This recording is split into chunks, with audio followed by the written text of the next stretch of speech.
To let you know, we've got a sound bath and a yoga class on tonight. I'd be like, fuck, what? Like, And if I'm in Richmond, I'm in there. Yeah. You always lose your phone a lot, Right, don't losing you? everything. Arriving in Ibiza, I bet phone companies like, keep them drinking. I remember losing my wallet. Being a mixed race or a black woman in business, there are hardly any. Like the hotel is the only black female-owned hotel in the UK. Really? The Bingham riverhouse. Yeah, the only. Because I really wanted to not be here anymore, and my husband, father of my kids at the time, found me and saved me. I went full power. Getting up at 5 got me full power. There was like so many new things came in. That's like a shift for me. And I started doing this Joy Razor and creating these new, facilitating these massive events that I'd never done. Amazing. That off the... Yeah? Yeah, Sama. Sama means balance. Sama means balance. Awesome. Yeah, it's like constant balance or coming in and out of balance. Coming in and out of balance, probably. Yeah, because balance don't get you anywhere. No. So it's like I always say, it's balance over a period of time. So to come out of balance and then fully come like you're working really hard, then you're resting really hard, and then when it is, but over this period of time have this equilibrium of balance. Yeah. Rather than just balance, like I'm gonna wait for things to happen. It's like, why is nothing happening? Because you're not taking any action. So it's like that kind of like it's almost like it, in some ways some people think it's contradictory in it, but it's like that beautiful balance over these prolonged periods of time. So Sama is balance, and in what language does it mean balance? Sanskrit, I think. In Sanskrit. Oh, okay. Yeah. Oh, awesome. And it's the root of a lot of words like samadhi and Yeah. Samavriti. Yeah. And interestingly, the yoga studio I started in 2016. Someone told me there's a word called samabhuti. Yeah. Samabhuti. And that's what people materialise. Yeah, so I never knew that. So I call my yoga studio Bhuti before I was Sama. I was Sam. I was a bit of a pisshead Sam. Pisshead Sam? Pisshead Sam. Pisshead Sam. You're looking well. Wham bam Sam, thank you Sam. All right. Anyway, that was a different generation. And then I became Sama after. But I opened the yoga studio called Bhuti before I was Sama.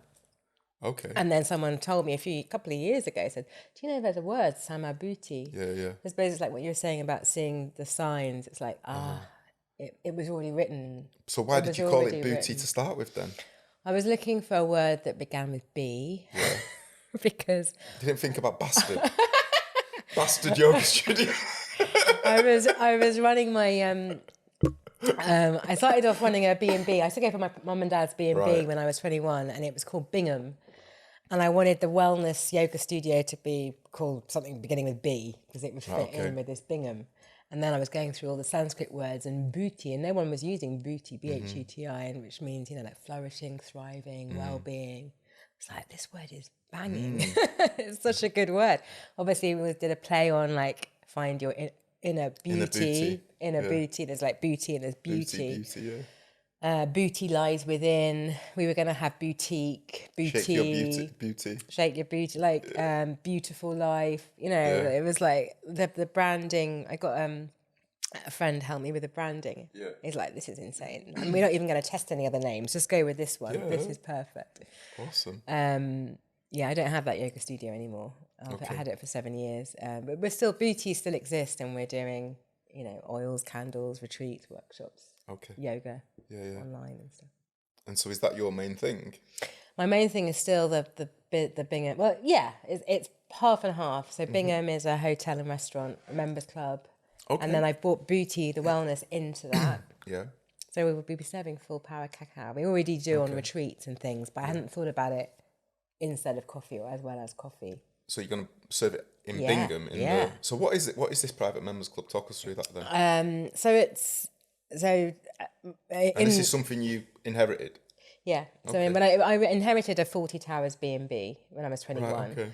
And I was boozing and cocktails, and I thought, let's make it into a boutique hotel, serving cocktails and all this. Did that for 10 years, went mad, tried to take my life, really stressed out, burnt out. And then I discovered meditation and yoga. So this was when I was about 28, 29. Wanted to give up the hospitality industry, hated it, wanted to be a yoga teacher full time. Why? 20th. What the No, why did you want to be? Why was it calling you?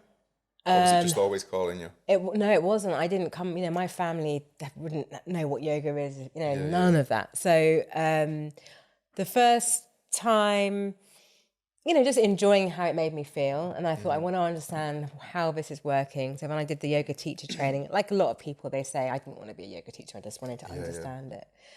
And then accidentally taught a class because the teacher hadn't shown up. And when I was teaching, I found my flow. Like, it wasn't me. I was just loved holding the space and seeing how people, you can see people visibly go like, and having that effect on people, like, lit me up more than anything I think ever had. So that's why. And I think with my all my dad's side were all alcoholics or drug addicts. So I had an English father. He died when I was 13. So I was always obsessed with like mental health, addiction, and I could see it could be a way. Like, I wish they'd had it. I wish they had found a way of dealing with pain, with life, with stress.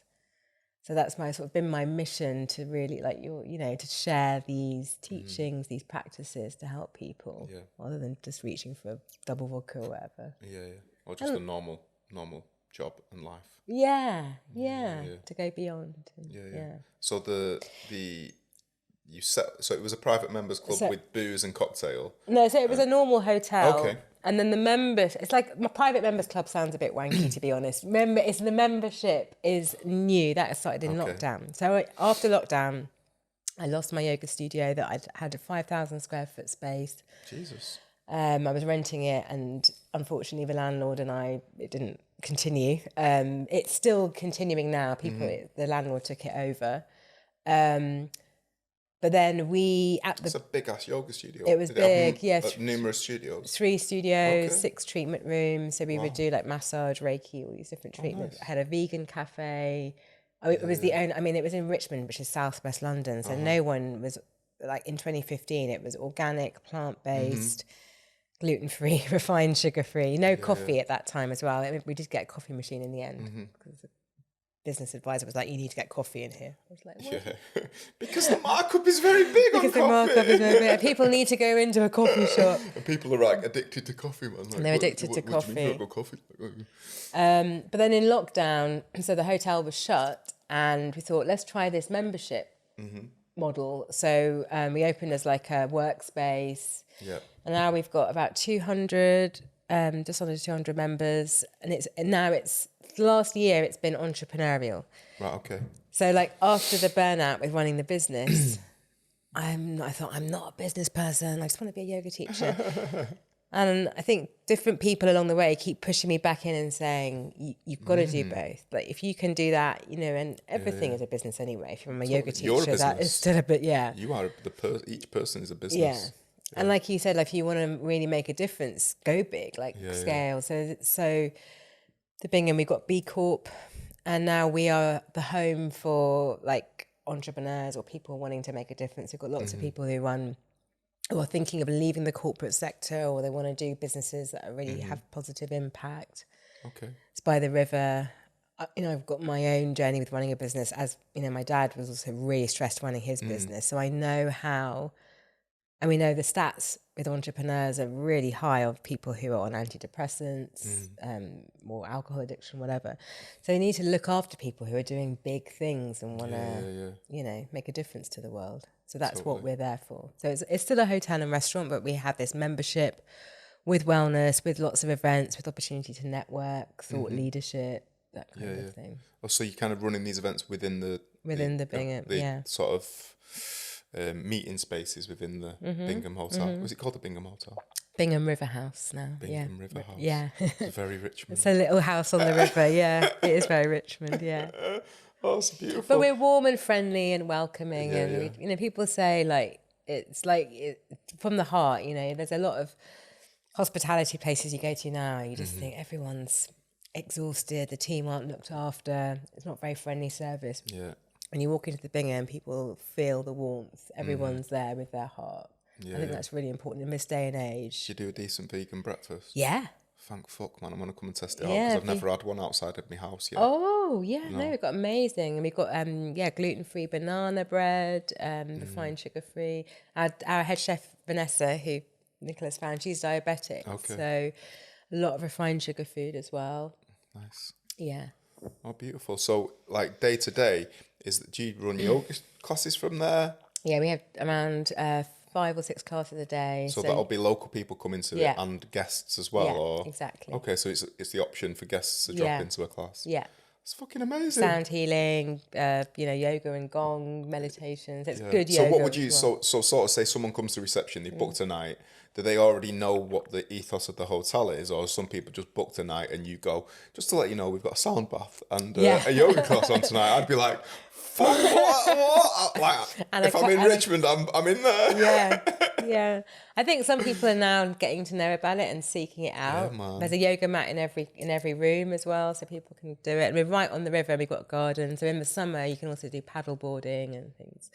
And yeah, some people are just looking for somewhere to stay and they wouldn't know anything about it. So it's but I think we're gradually getting known for doing what we're doing.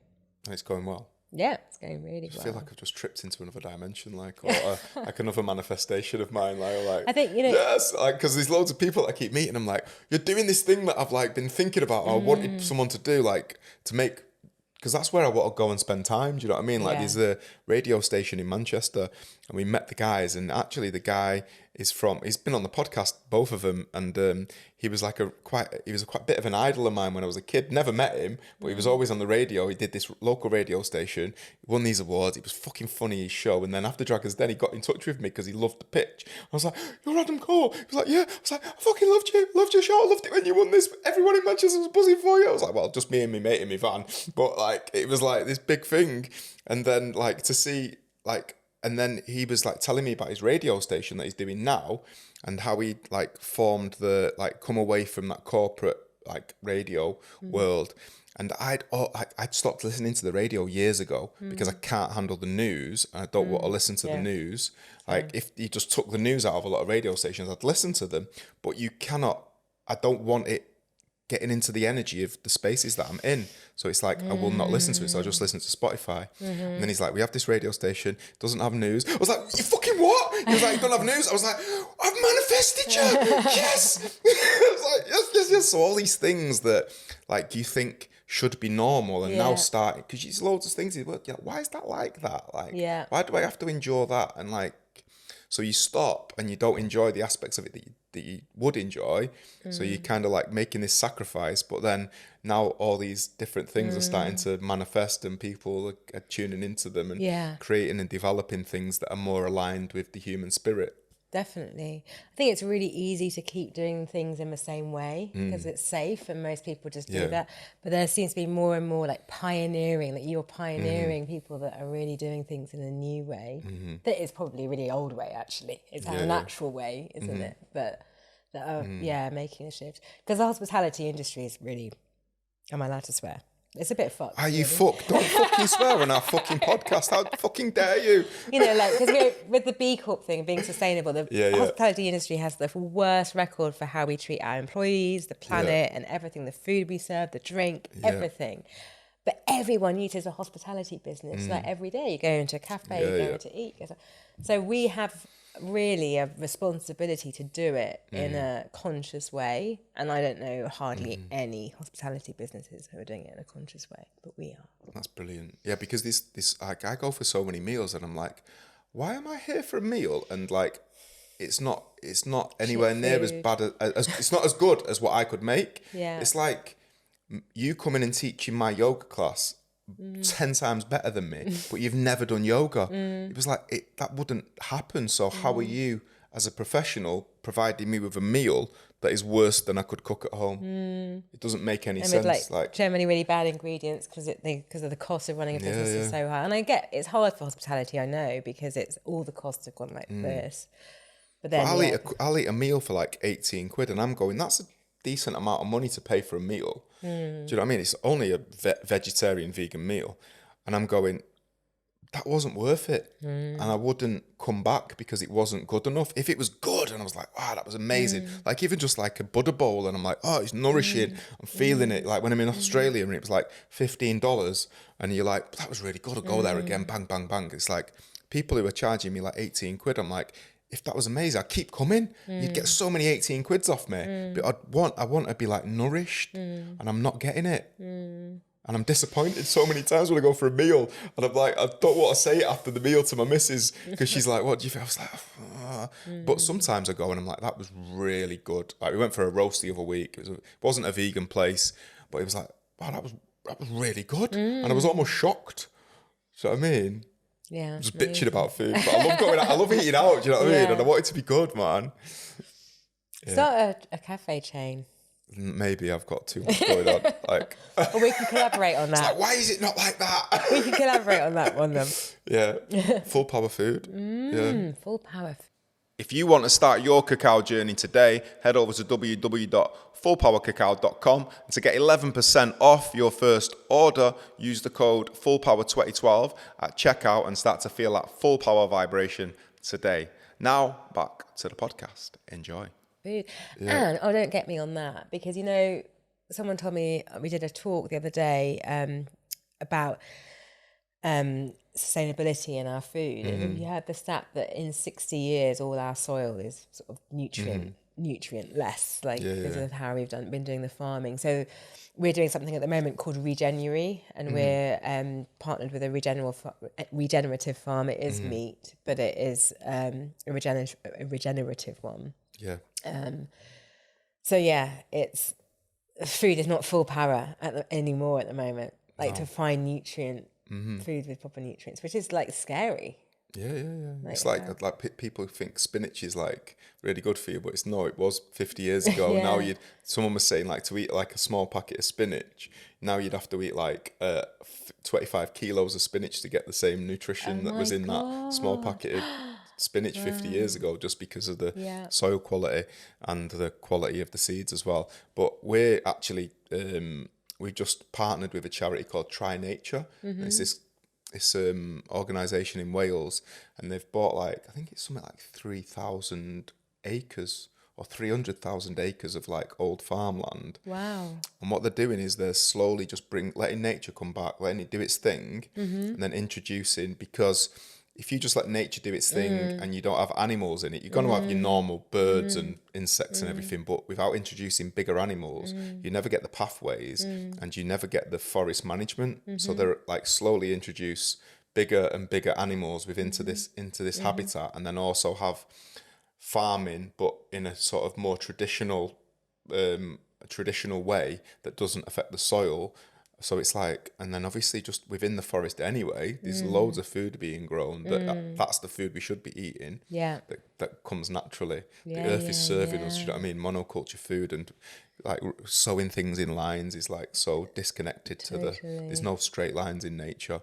So they're like doing these amazing things just to be able to like expand our consciousness and just actually see the truth in things, you know what I mean? And but I think the generations that are coming through, it's like easier to just expand and change, which is cool. That's the only natural flow of the universe anyway. And Mother Earth has infinite intelligence. She will balance. Like we'll be wiped out, but she'll continue. Exactly. I was like, don't worry about the fucking Earth, man. The Earth will just go, ding, see you later. It's like, the planet. There's no planet B. Don't worry, the planet will fuck us off before there's a planet B. Don't worry about that. She is an infinite intelligence, far superior than any of us. We are just insects and parasites, like the ones we have on our skin. Do you know what I mean? That's all we are to her. She'd be like, heck, God for that. Yeah, she's like, I look after you all this time. You won't fuck me up. Bye. Yeah. Power.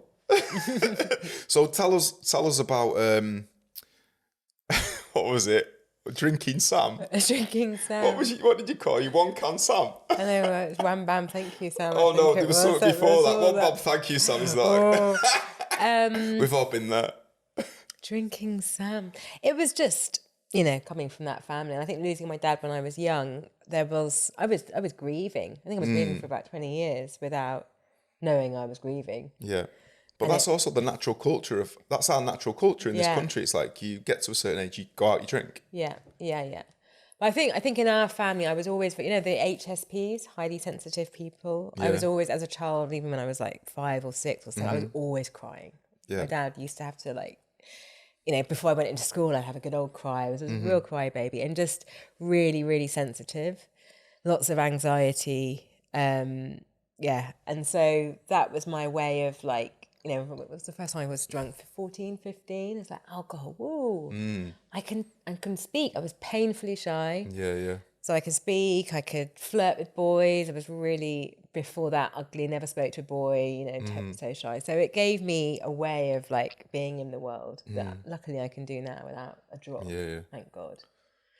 And then I had my son when I was 24, which thank God, because I probably would be dead if it wasn't for having him at an early age. Okay.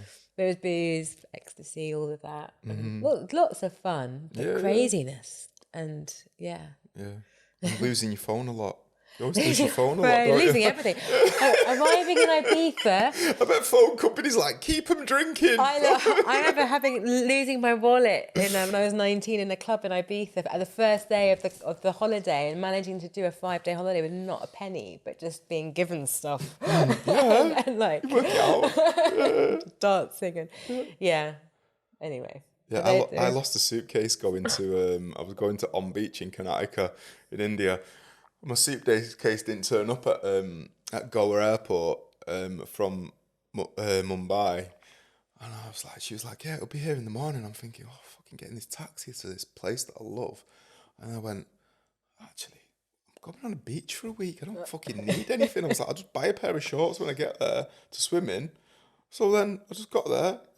We ended up there for 10 days. I just had a pair of shorts. I didn't need anything else. I was living on the beach, man. You know what I mean? I was like, what have you been carrying that bag around? I've not needed anything in it, really.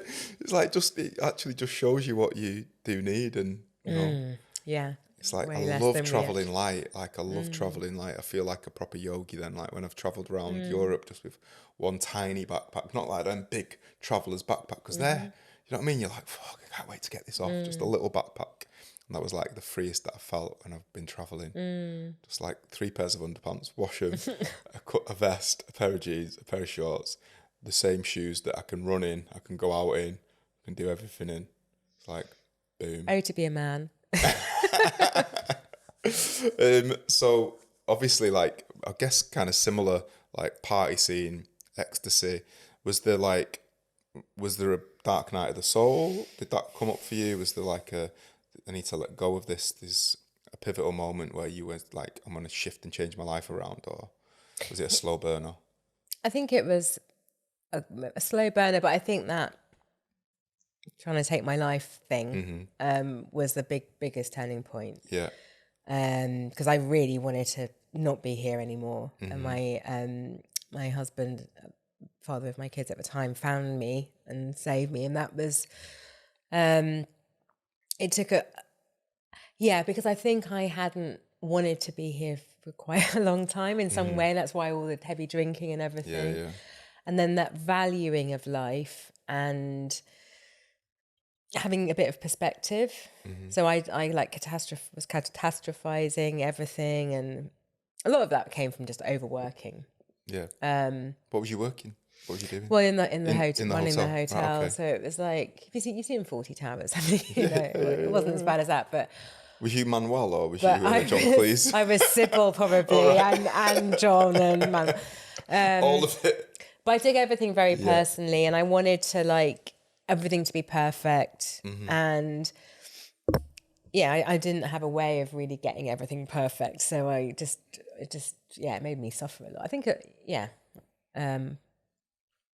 sorry, I'm blurring. What was the question? No, like from that was the dark night of the soul. Obviously, I think that's the rock bottom. Nearly killing yourself, wanting to kill yourself. Yeah, because I was in that state for probably 3 years, and that's kind of like, I think that's where you kind of really grow from. It's like, actually, I don't want to be here. I want to check out, but and I've tried it, but I'm gonna give myself a chance to find something. And I gave myself like a time limit on it.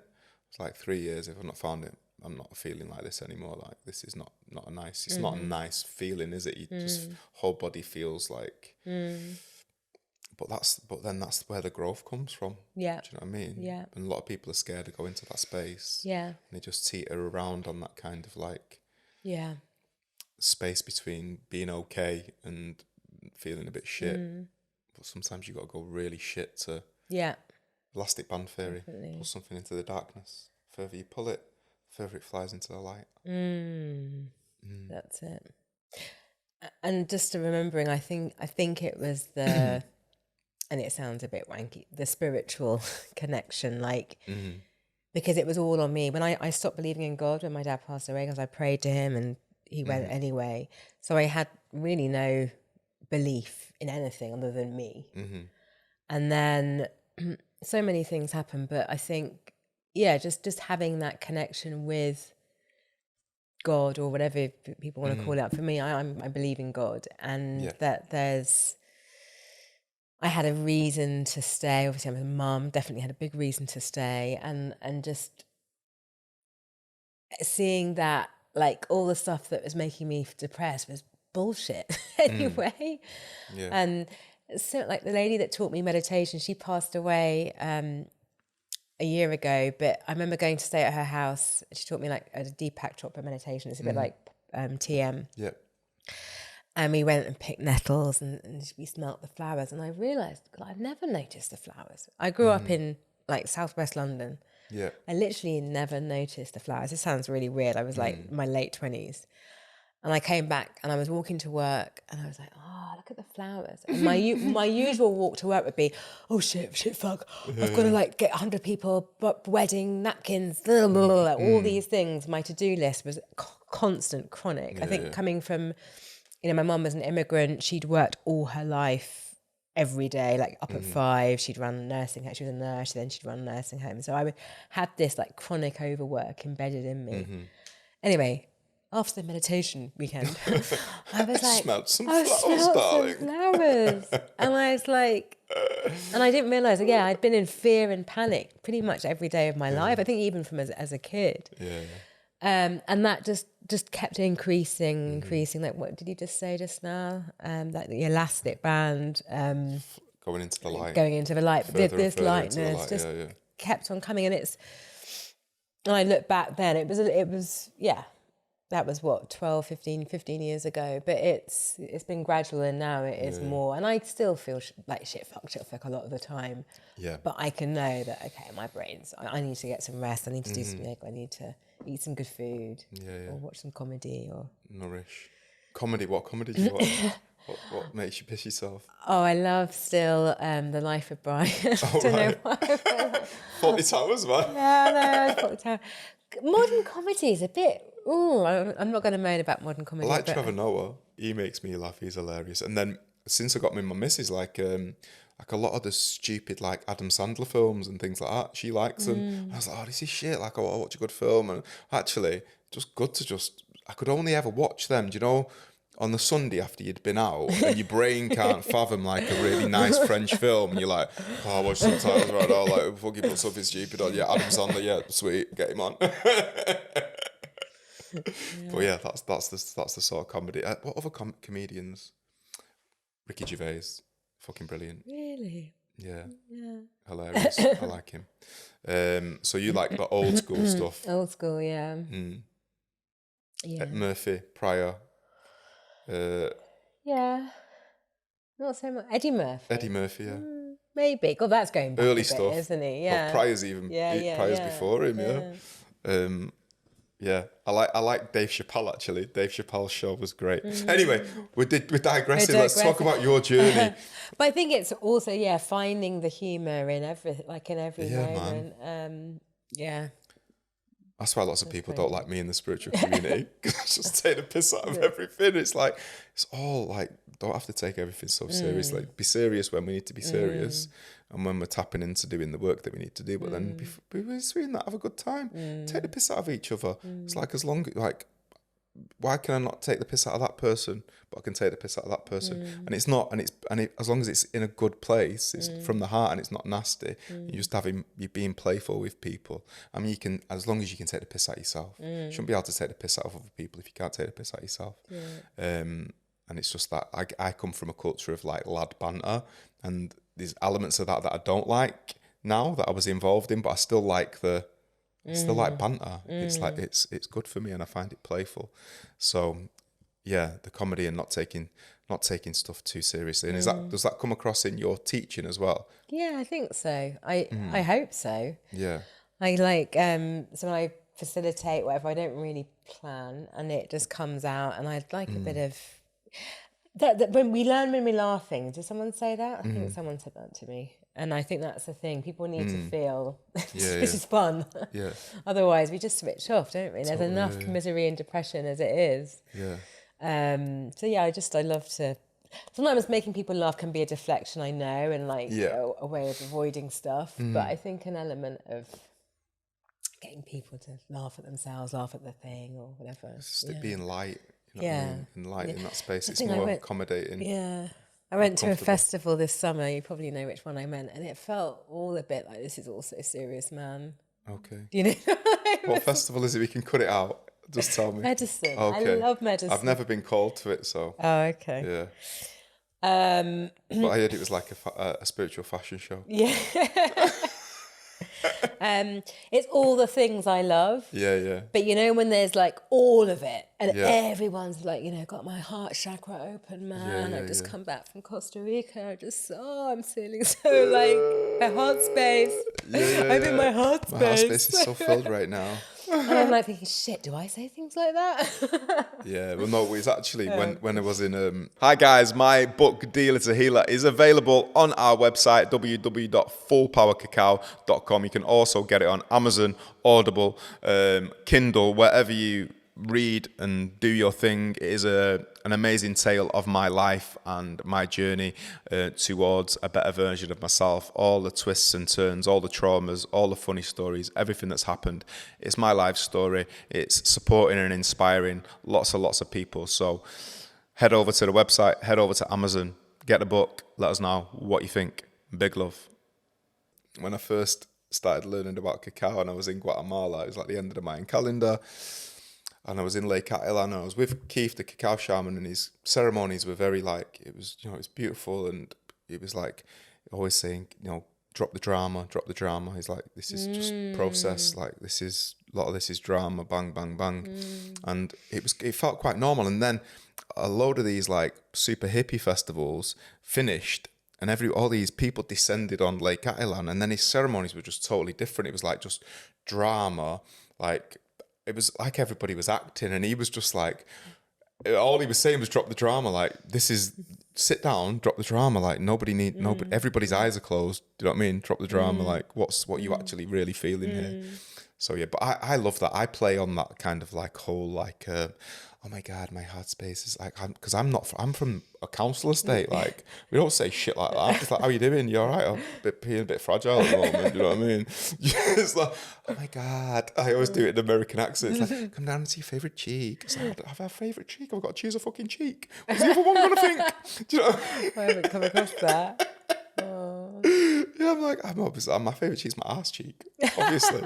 But you're not allowed to say that in yoga classes. But yeah, I like playing with that. But I've like there's been a few festivals that have surprised me this year where I thought I'm not gonna like that one, and I've absolutely loved them. Ooh, which one?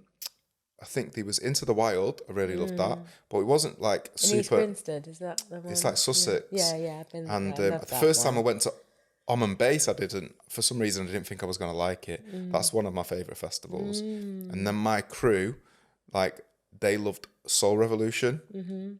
They said it was the most similar to the festival that I used to put on. So, yeah, that's a big up to Soul Revolution. I've not been to it yet. Why are you not doing it anymore? My festival? Yeah.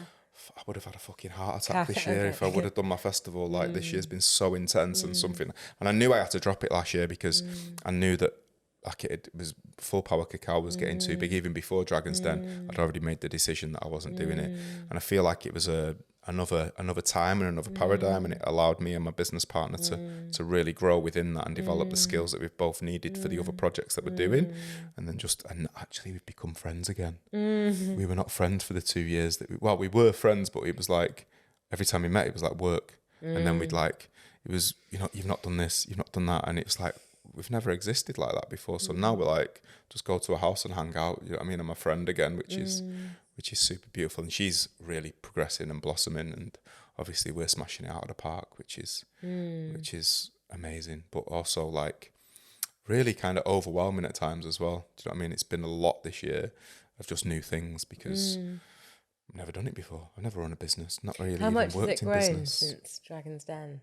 Like, I think it's 10x in terms of turnover, but then it's like 10x in terms of everything, in terms of employees, in terms of people that we work with, in terms of opportunities, in terms of people wanting you, in terms of emails and like people wasting your time, other things that don't waste your time, and then things taking you away from the main business purpose of the business, and then you just going, actually I need to bring myself back into this main purpose of the business, remember the main purpose of the business, and actually get that solid, and then once that's solid, then you can start like offshooting and branching. But that's like and I guess that with your like entrepreneurs coming to your center is because I guess like in the business world we've done things backwards. Like I've had my spiritual awakening, done all this kind of inner work, and then gone into the business world and into the corporate world, and actually wanted to be successful in it and create wealth and create opportunity, but also create a fucking amazing service for the people that are buying the product. And for me it's like when I was trying to learn that, it was like I'm learning from people that aren't really aligned to me, but I'm going to learn the bits that I like from what they do and how they do it.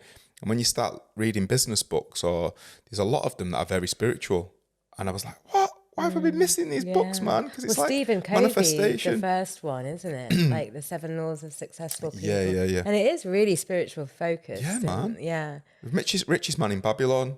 Think and Grow Rich. And they even talk about these people that are like the Carnegies and who you'd see as bad people, but they're manifesting. Yeah. And you can manifest for good or for evil. Yeah. It's just an energy. It's an occult power. Occult is positive or negative, depending on how you use it. But it's like, can we use the principles of these people that have made these big, massive organizations, but from a heart-centered space, from a yoga, because everything I do, I'm a yoga teacher. That's all I am. Like, I'm a yoga teacher. And when anyone asks me, it's like, what's my mission? My mission is to propel people towards self-realization and enlightenment by whatever means. So if I'm getting a cacao into them, I'm having a mini breakthrough instantly by just them drinking that. Yeah. You know what I mean? That might then sprout so many other things within their life. Yeah. And we've had so many emails of people who said, oh, since I had your cacao and I've tried this and I've gone and worked with this person, or the person who was on your podcast went and did her course, and you're like, fuck yes! Do you know what I mean? It's like really, really beautiful. But it's a lot of work. You've got to put yourself out there and, you know, I think like vulnerable. what you said about being discerning about what to let go of. I think it's like everything in life, isn't it? The universe will keep on giving you this or that, and there's always a decision to make, and one is keeping you on the path. Well, every path is fine, isn't it? But I think obviously you've got a big road, and all the little paths are just diversions. But then also don't be fixated on a certain thing, because it can be something else greater waiting for you. So for you, what's the biggest thing you've ever had to let go of, or the like most difficult thing you've ever had to let go of? Gatti para sangatti bodhisvaha. I think it was the yoga studio so far. Yeah. I mean, it's not fully, and even the other day I said to my friend, I want to buy this yoga studio. I found a yoga studio that I think I could do it better. She's like, look, you don't want to run a yoga studio again. I was like, don't I? I thought I did. Right. No, you want to teach to thousands and thousands of people. Yeah, you know, bogged down with every, teacher hasn't shown up and this and that. So, oh, maybe I don't. Because there's a way. What about having it and having someone else to run it for you? Yeah. And then you still got to manage that part. There's still a thing. Yes and no. I think I come across, the class. Have you seen the class? It's like a yoga class. It's basically been adapted to bring in some Kriyas, Kundalini practice, physical, but making it accessible. And it's about I love Kundalini because I love, it gets people there. And I think a lot of people, they won't go anywhere near yoga because they think they can't touch their toes or whatever. But getting this message, getting these tools in an accessible way, and I know lots of people have been doing that, and you feel like sometimes it then loses some of the essence of it as well. But that would be, I suppose, something I would love to focus on. But my question was what I've had to give up. Yeah, that building. Because that was my dream business that I'd manifested 2 years before. I'd written it all down, put it in a drawer, thought this manifestation thing doesn't work. And then I woke up with a studio and I found this bit of paper. I was like, shit, the whole thing is here. Like, amazing. Yeah. But you have to let go of it. So what do you feel that, like, obviously when we let go of something big, the universe has got something bigger waiting for us. What is the bigger thing that's waiting for you? What do you feel is waiting for you that's bigger than that? Well, I think this integration, I was pushing away running a hospitality business. I thought, I'm not that. But it's in my blood, it's in my bones. I was raised in a nursing home and then I lived in the hotel. Yeah. I've always cared about food and drink. But like you, I'm also a yoga teacher. So it is this integration now. How can I yogify hospitality and bring this home, because it's generally a home, to people in a yogic way? So that's what we're trying to do. I'm looking at, other places. So yesterday, What, to almost do like replicate what you've done in Richmond? It's in Richmond? It's in Richmond. So to replicate that, like, to other space. I like the word yogify. Yeah. Because I always think like everything needs yogifying. Yeah. It's like, is this aligned with my koshers? Is this aligned with my my constitution? Do you know what I mean? Can I eat? It's like going to a restaurant. Excuse me, sir, what's your constitution?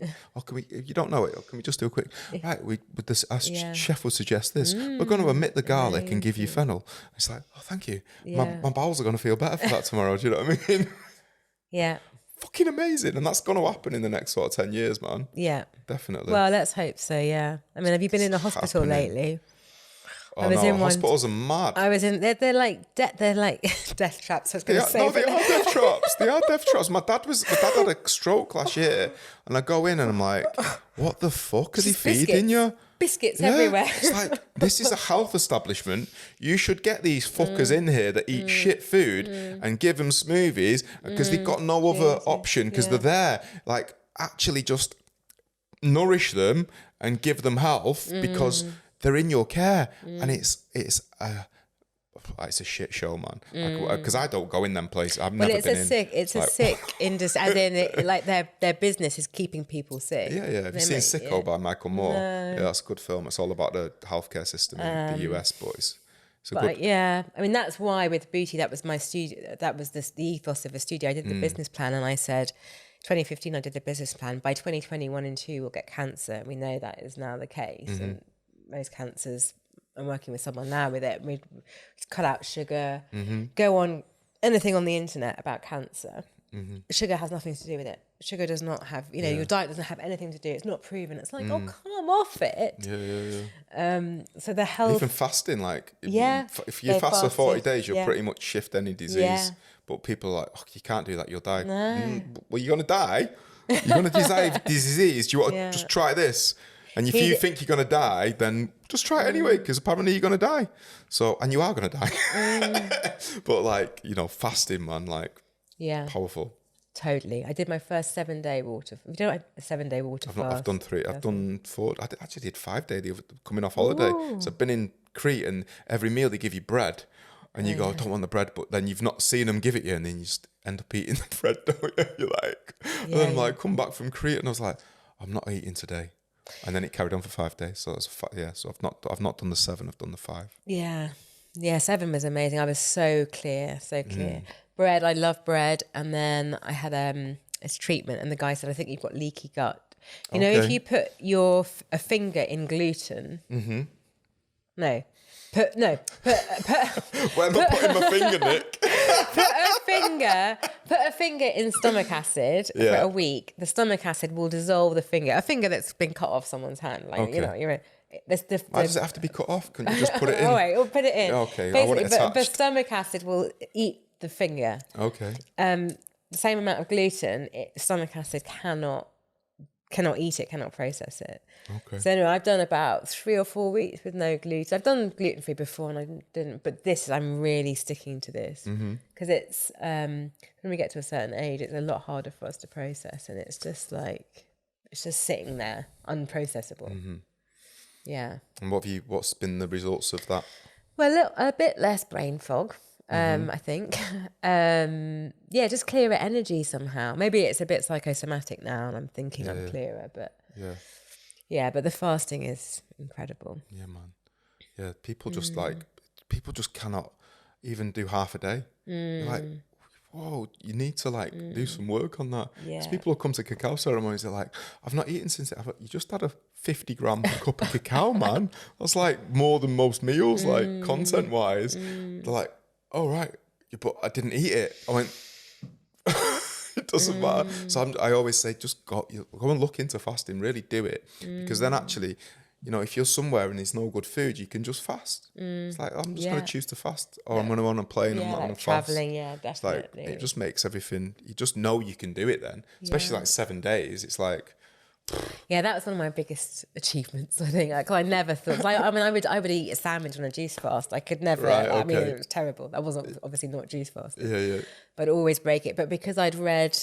Jason Fung with Mark Hyman recommended him, and he tells you what's happening. So obviously, if I had one grape, it would fuck the whole thing up, and I'd be back to square one. Yeah. So that's what kept me going. I was going into ketosis, and my just mentally, I was like, I chanted. I had to. I was leading something, and my voice. I've always been a bit shy of my voice, and even though I lead kirtan, but my voice was coming from somewhere else after that 7 days. It was like, wow, it sounds amazing. Amazing. It was like, because I suppose all the energy of we're just clear. Yeah. And when you say fasting, it's not just food, is it? It's like digital, phone, like everything.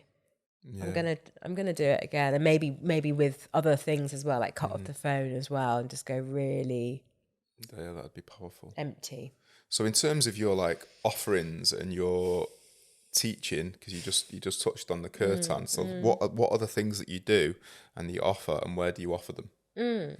So I'm a joy raiser, from hellraiser to joy raiser. So I do these things called journeys to joy. So they're 3-hour retreats, which in Richmond we did one on Sunday night. Hopefully I'm doing one in different places in London, and it's to help people access joy. So it always includes some singing, dance, like ecstatic dance, and like stillness. So it's stillness, dance, and singing. Nice. Which is both. It can sound. I suppose I'm just trying to make it really accessible. And I'm doing also a 5-day one in Marrakesh, one in Kenya because I'm half Kenyan. Can you only do them if you're half Kenyan? No. But that one you don't. It is called Reclaim, but it's for people who are interested in diversity. You don't have to be black to do it. Because someone said, I have to be black.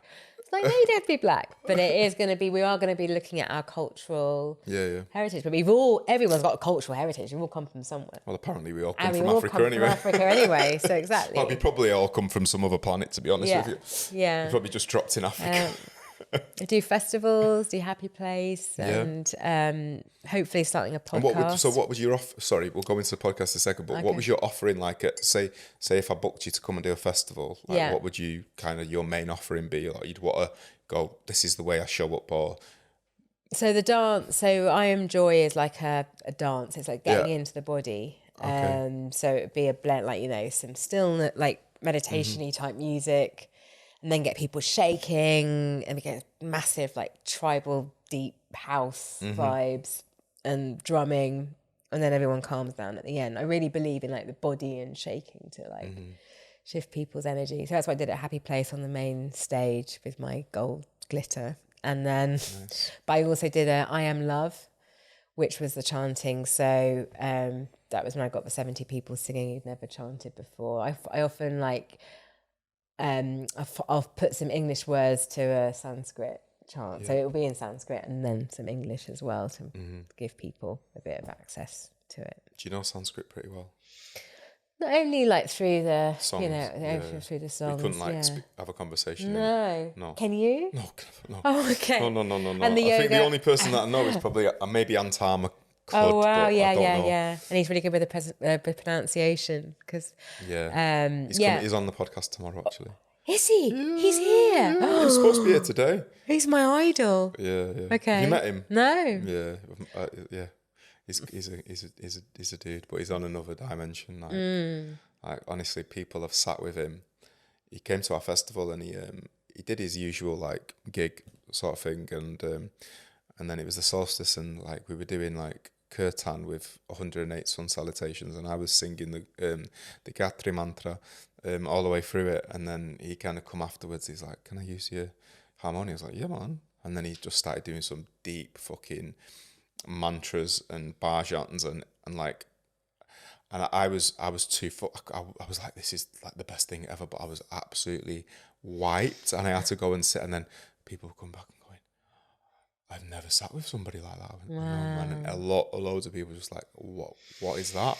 It's like, that is Antama, but it's not Antama. It's like something else. It's like wow, beautiful. Yeah. His practice is super deep. Do you know what I mean? Yeah. So that's, I think the power, obviously that's on another dimension, but I think everyone, for the power of the voice. So I was doing yoga for 10, 15 years. I'd never chanted, apart from Om at the beginning or the end. And, you know, Shivani Mata, do you know Shivani? She's got a beautiful, so I was doing my training and I heard this lady singing and then I discovered Kirtan. Oh, yes. You know, she sings Jai Ma and Jai Ma. Yeah. But, for me, it's so sad that like of the millions and billions of people practicing yoga, like hardly any are getting to kirtan. But they are more so now, a lot more so now. Like when you was chatting before about so it's kind of like, I feel now a lot of the mainstream are getting ready for the higher practices of yoga. The kirtan, the kriyas, the kundalini. Do you know what I mean? It's like they've not been ready for. I was talking to a lady yesterday about the yantras and the mantras and the secret passcodes and the energies that are coming through from those things. And she was like, I was like, but why have they been hidden from normal people? Why is there certain mantras that we've not been allowed? She was like, people weren't ready for it, and the mantras are too powerful. Like certain mantras that I'm like, people are like, what's that? I was like, no, don't use that one unless you've really focused on, what you want, because if you're unsure, this mantra will bring in whatever you're thinking about. So we just don't chant it until you 100%. That's what I want to do. Do you know what I mean? Like super manifestation mantras. Yeah. Oh, I would love to learn. You might know it. You'll say it off air. Okay. Because I don't want people copying it and like manifesting loads of fucking horrible shit. Yeah.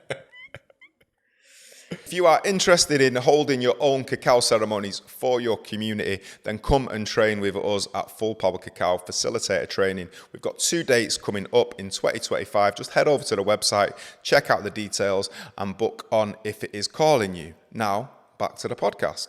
But that practice daily, I was doing it with cacao in the morning. Yeah. Now, because I'm fasting, I have to have my cacao in the afternoon. But anyway, cacao in the morning and kirtan every morning at 8 o'clock.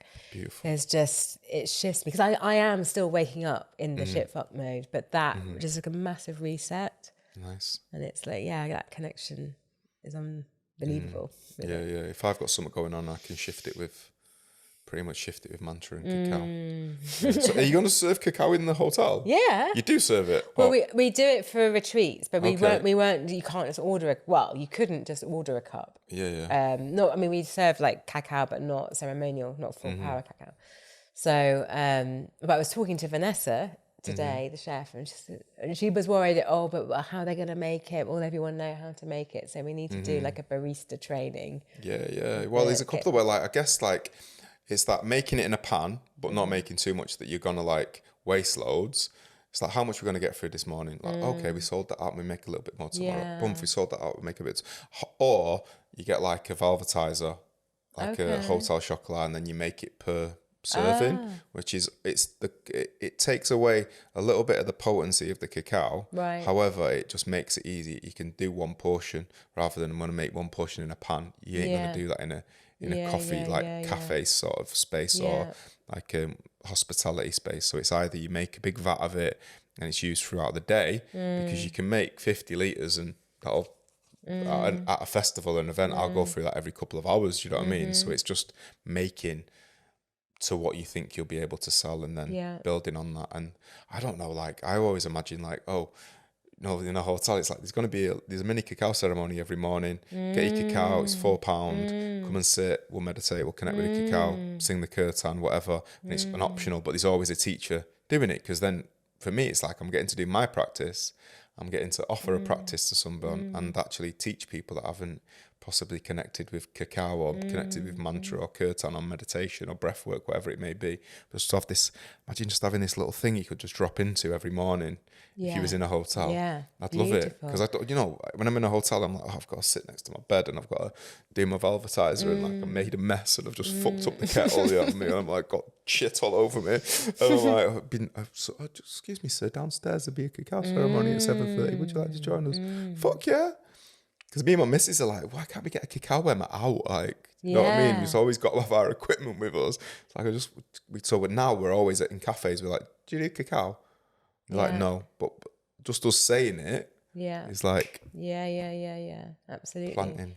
It will grow. It will grow. Well, we're going to do something if you can come down and do it. Yeah, man. As well. And what, stay at the hotel? Well, yeah. Come and stay. Stay.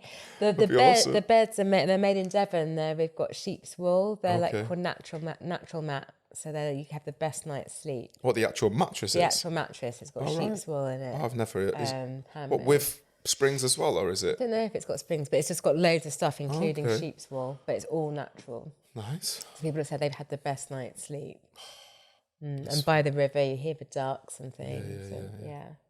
What's the hotel called again? Bingham Riverhouse. Bingham Riverhouse. Go check Bingham Riverhouse out if you're in Richmond, or if you're in London, or if you actually go, do you know what that sounds like? Because is there many other hotels in the UK doing like the same thing as you? No. I don't think there's any. There's one meditation-y hotel, but we've got like 3 or 4 classes a day. There's always a sound healing, at least pretty much every day there's some sort of sound healing. Yeah. Are you thinking of like the next step is to expand it into another venue? Yeah. And where so I found, anywhere really. I mean, I'm not that fussy, but I found someone who's got some land in Manchester. In Chichester, near South the Manchester. sea. So I can stay there. Let's go up north, yeah. Chichester. Yeah. Okay. By the sea, not far from the sea. I don't know, won't we? Yeah, we'll fight. It will. Now I'm speaking it out. It will happen, wasn't speaking it? all the time. Yeah. And what's like what does full power involve? What, if you hear that, what does it mean to you? What do you think when you hear the word full power? The words full power together. Limitless potential. Yeah. Self-realization, infinite pure potentiality. I don't know. Full power. It's what you embody. That there is no limit. Yeah. There's a band that really kind of like did that justice in the 90s. They were called Two Unlimited. Do you remember them? Oh yeah. No, there's no limit. No. Lyrical geniuses, man. Like, how did it win a Grammy is beyond me. Lyrical geniuses.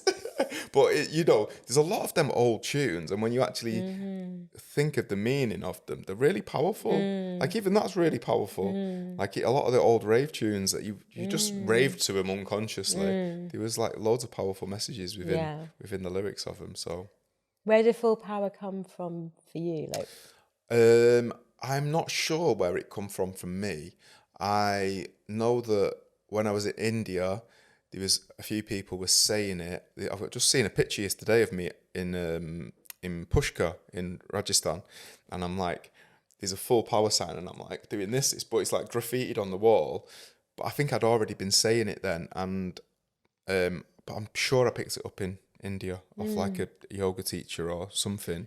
And it's not a Mancunian No, it's thing. a fuck, man. No, nobody says it. Nobody. It feels like it's become that now. Yeah, but it was like, so I'd been saying it for years. I'd always say full power, like in the yoga class, or someone would do a posture that they hadn't done before. I was like, full power. Do you know what I mean? I'd say it in like an almost Indian accent, and then I had quite a lot of students, but because I say, like a student come in, she's a lawyer. She went, I said, full power to one of the girls at work yesterday. She's like a lawyer. I'm like, come on, full power. But I was never any, like, it wasn't until I was like I was thinking about starting a brand, and it's like, well, what the fuck am I going to call it? So I ring my mate on Matt, and I was like, I'm thinking about calling this Full Power Cacao. What do you think? And he was like, well, you say full power in pretty much every sentence, so sounds pretty good to me. I was like, right, sweet, go for it.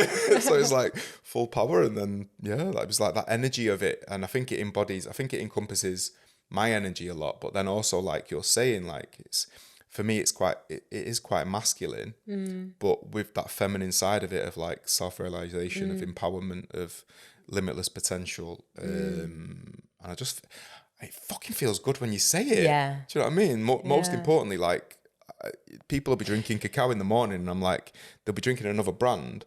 But when you think I'm drinking, I had this vision when I first started the business, like someone coming out at the morning and go, "Have you had your full power today?" Like, "Oh, I've just had full power. I've just had a full power." Do you know what I mean? It's like, it's something in it. It's like a there's a passion in it, and it's like a full force. There's no like, oh, maybe, are you sure? Shall we? It's like 100%. Yeah, and that's the way I teach. It's like, well, fucking, let's do it today. Yeah, we're doing it all or I'm not nothing. ready for it yet. Yeah. But why not? Like, today, you might be dead tomorrow, and you've not done a handstand or whatever it may be. But it's just like, let's do it today. If you can get it done today, let's do it today. Yeah. And it's like that full power expression of just like, no softly, like, you know. And I think a lot of people, I don't give people options. If they come to my retreat, it's like, you've paid for my retreat and you want to not come to one of the classes. Then you want to go away from my retreat and go, I didn't really get a lot from, or whatever. It's like, come to everything and you'll find the results and the rewards at the end of it. But don't just come to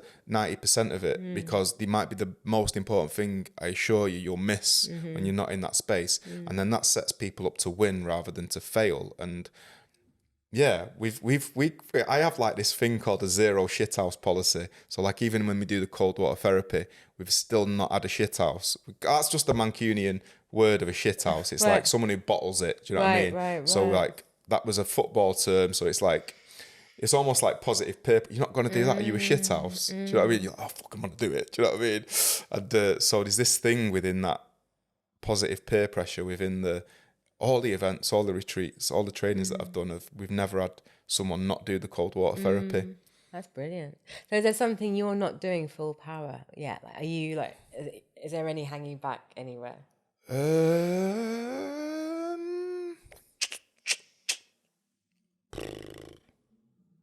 Not that I can think of. It's brilliant. I don't know if there's any. Is there anything you can think of, Nick? Nick's around me a lot. Yeah, I think. Oh, yeah, there is resting and looking after myself, and being in space held by other people. But I am, because people don't see that. It's like, how can I do full power resting? How can I rest full power? Do you know what I mean? So resting full power is phone off, computer off, fully disengage, bang, massage. I'd get my massage every week. That's like, since reading the 5 a.m. Club, How to Become a Billionaire. It's like, get a massage every week. And you're I can't fucking afford to get a massage. It's like, get one, and you're like, and you're like, oh, more money's coming in. I'll get another one. Bang, bang, bang, bang. Do you do 5 a.m.? Nah, fuck, I can't do it. Well, Yeah. I did do it for a year. I did it 60 days. Yeah. But I just found I was like proper... Knackered. I was knackered, yeah. Because I struggled to go to bed super early. Yeah. And for 5 a.m, for me, I need 8 hours. Yeah. And it's like... But I did it if I'm going to do something, I'll do it. Like, nothing can stop me doing it, because I committed to the 60 days. But I was fucking knackered, man. Because I'm busy, do you know what I mean? I've got a lot of stuff going on. But... I bet, did you find within that year that you did it that you achieved loads of stuff? Yeah, man. It was after I lost the studio, so it was like I was a bit, and then I was just, bleh. I went full power. Getting up at 5 got me full power. There was like so many new things came in. That's like a shift for me, and I started doing this Joy Razor and creating these facilitating these massive events that I'd never done. Amazing. That off the back of that 5 a.m. Yeah, it's powerful. Robin Sharma. Yeah. Monk who drives a Ferrari 5 a.m. club. Like, even if you just do it for 60 days, you don't have to become your life, because I don't think it is for everybody. It depends what, And for me, it has to be the summer. It's like too hard in the winter. Well, I was doing it in the summer, but being at festivals. So some of these festivals weren't all just conscious. So I'm running around, because you do your exercise. I'm running around a festival. These people coming like skanked out of their head, like walking past me, thinking they're tripping. Do you know what I mean? Like, just running. Doing my 20 minutes of exercise, like, what the fuck is going on? And then doing my yoga. Like, you read, you do your exercise, and then you meditate. That's the first bit, and then you spend like 2 hours and journaling. The stream of consciousness writing as well. So within that 60 days, I think I finished 2 audiobooks, recorded them all because it was like, I can record this under recorded the audiobook under my stairs, like audio, like did and edited it all. These 2 little books that I'd done, but I'd done them like 3 years ago. I was like, I fucking need, it's on your to-do list. So basically everything that had been on my to-do list for a period of time was gone within them 60 days. I was like, wow. Telling people, I'm like, whoa, you need to do this, man. Like, I got shifted all this stuff. It was amazing. Yeah, superpowers. And so for you, for Sama, what is full power? What is the full power version of Sama like in the future, and especially this year? What's that look like? This yoga teacher that is the hotelier, restaurateur, facilitator. So it's one. Trying to think of it. Because sometimes I shy away, so I still shy away from the business because I think, oh, it's scary, it's stressful, and I focus more on the teaching and the facilitating. But like, if I could be that, I can't think of the word now. The visionary, the founder of this thing that that is really helping people in their daily life, but still doing the facilitation as well. So what I'm doing now, but on a bigger scale and more congruence, because I feel like at the moment, the hospitality business, it's still like in the old paradigm and how it was like 15, 20 years ago. It's gradually changing, but because it's not a new thing, it's something that I've been evolving. Yeah. And obviously our business generally lags behind often. Maybe not with you, maybe because the enlightenment came first and then the business. But if you start running a business, then you get enlightened, your business is lagging like 10 years behind you. So, yeah, but I'd never want to give up holding space. Often people would say to me when I had the studio, why are you teaching classes? It's like, well, that's why I opened the studio. And they think, often people think, the CEO or the founder should be just looking at spreadsheets and thinking about profit and loss and making money. No, I need to be having this contact with people and sharing my love and joy. That's what I'm here for. So if I can't do that, I'd be so miserable. So holding space, singing and dancing and getting people to have a really great time and wanting to live and not live like half-assed, not full power, but live full power. Because as you said, we're not here for very long. And you're not here to be small. Not You've here to probably be small. had to be small in all your last incarnations. Like this incarnation at this time, at this cosmic moment, is for you to be fucking shining light brightly. And everything is now set up for people, for humanity, to everybody to be shining. And I think there's gonna be.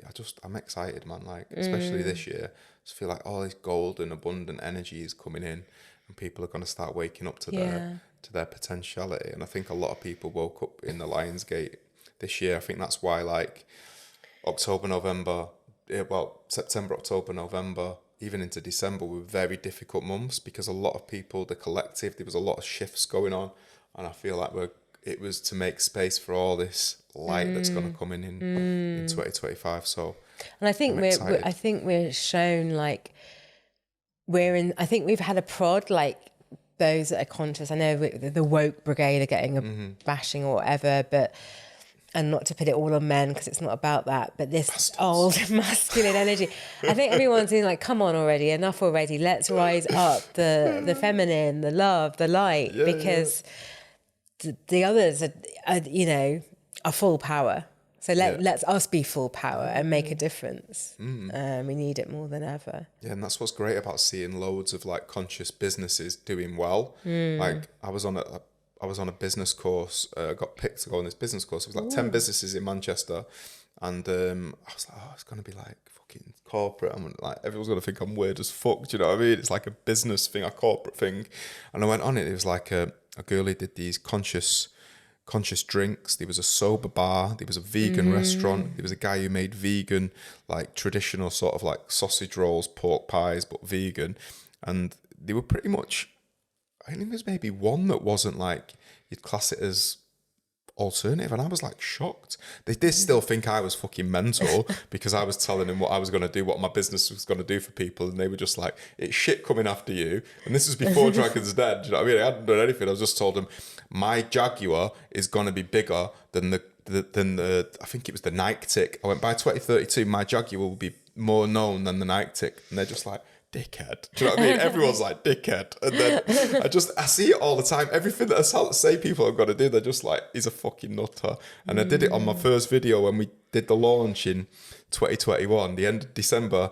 It was the 12/12/21 that I launched the Full Power.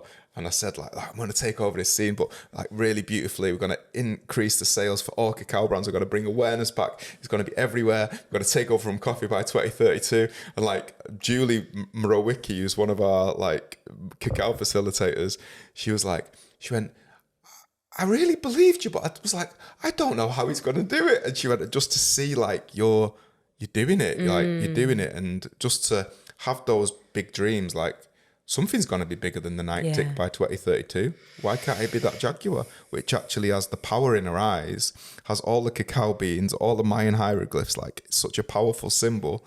And the Jaguar represents this fierceness of knowing who you are. A Jaguar doesn't think, who am I? Jaguar's a fucking Jaguar. Do you know what I mean? It doesn't need to bare its teeth. You're going to respect the Jaguar. You've got boundaries around the Jaguar, the divine feminine energy of that Jaguar, Tikiara.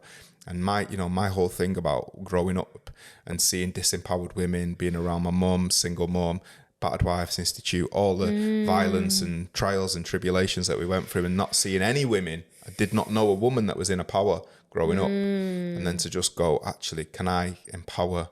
How many women can I empower? Like, because you don't, that's what yoga does as well. Like, so many women get empowered by starting this practice of yoga. It's like, it's getting rid of the things that you are not, to allowing who you are to actually blossom, which is why people make so many changes and relationship changes, job changes after doing like a practice for a year or so, and things start to come in. And it's just like to knowing that my mum didn't have that, and to knowing that I wasn't around any divine masculine growing up, and to just like want that for more people. Do you know what I mean? It's like beautiful. Yeah. We're all winning or we're all losing. Like, you know, like if others, isn't it? Yeah, So, that's why you teach. Yeah. And that's why you teach people to teach. Yeah. And the upgrades come with that. And some people are very protective of what they've got. And I'm like, well, let's teach, man. Let's show people what we do. Yeah. You know what I mean? If they want to come and learn, show them and show more people. Don't ever think that people are imitating you. That's a compliment. That's a fucking compliment. Someone's imitating you. If someone said, oh, he's doing the thing that you're doing, I'm like, yes. It's like, but most people are like wounded by that. It's like, wow, why would they do that? It's like, that's a fucking compliment, man. Like, get onto that. Nothing belongs to us. It's all collective. It's all one. So just allow everybody to do the thing that they're doing, and be appreciative that you've inspired people. Yeah. Another thing for Full Power came to me then is that it's power for all then. Like, a lot of power is about subjugating others and we're better than. Yeah. But actually Full Power is then power for all, and especially totally, this divine feminine and the whole thing of the last, the American election and blah, blah, blah, and the world. And also being a businesswoman as well. You just think we've been like... Because women or the feminine is powerful, it had to be oppressed. That's what I believe, with all the witches being burnt and hundreds. Because we were in that power several hundred years ago. We were it was a matriarchal society, wasn't it? So it's only quite recent. And the women were running everything, yeah. But because we were powerful, we had to be oppressed. So now I think maybe now is this time, this future final balance, and we've got some work to do. And that's another thing that inspires me, because there's, being a mixed race or a black woman in business, there are hardly any. Like, the hotel is the only black female-owned hotel in the UK. Really? The Bingham Riverhouse. Yeah. What? The only one. So as far as I know, unless someone's opened one recently. But so that's another reason why I feel inspired to like continue running a business, to show that a woman, I want my daughter to see mummy doing it. Because my mum was a black woman who ran her own business, so I did see that. There aren't many. Amazing. Yeah. Yeah, but I guess all that's expanding as well. Yeah. But why do you think it is that there's not been many black women business owners or in that sort of world?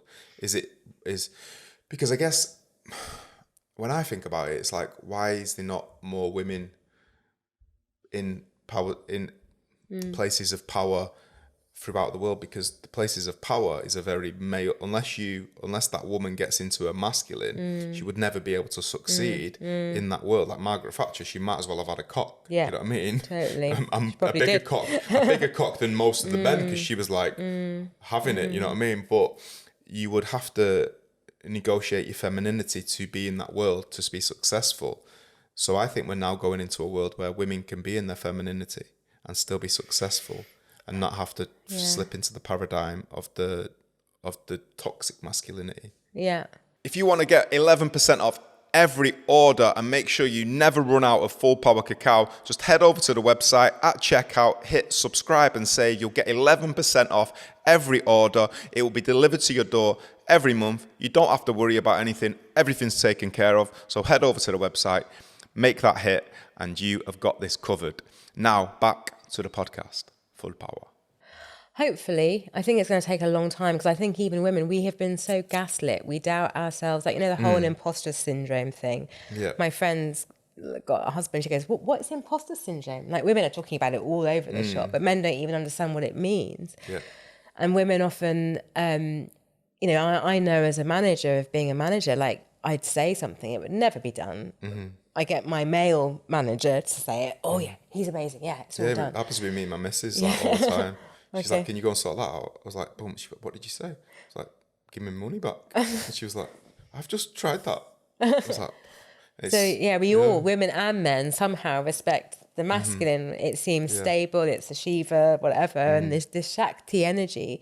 Even like, I met a woman who's helping women run their businesses according to their periods. Because we do have these hormonal balances, we're different at different times of the month. But the world has been set up on this 24-hour clock in this male linear way. And so everything else doesn't seem to fit into that. So I think, and like your question about why there are not other black women as well, because if we can't see it, we can't visualize it and want it and believe it. So there are so few black businesswomen and role models of like Oprah Winfrey. I can't think of many. There are no. I mean, look at all the male hoteliers like Trust House 40 or Nick Jones. But me and my mate were talking about it. It was like, because we're like, them sums of money that like we've never seen, that we've never talked about it. It seems so unrealistic from somebody from where we're from. So even though we're white, whatever color, it's like if you've never been able to touch it. So it's like, I've got friends who've grown up in wealth. For them to get wealth is natural. So for us, we have to get rid of a lot of poverty consciousness. We have to do a lot of work.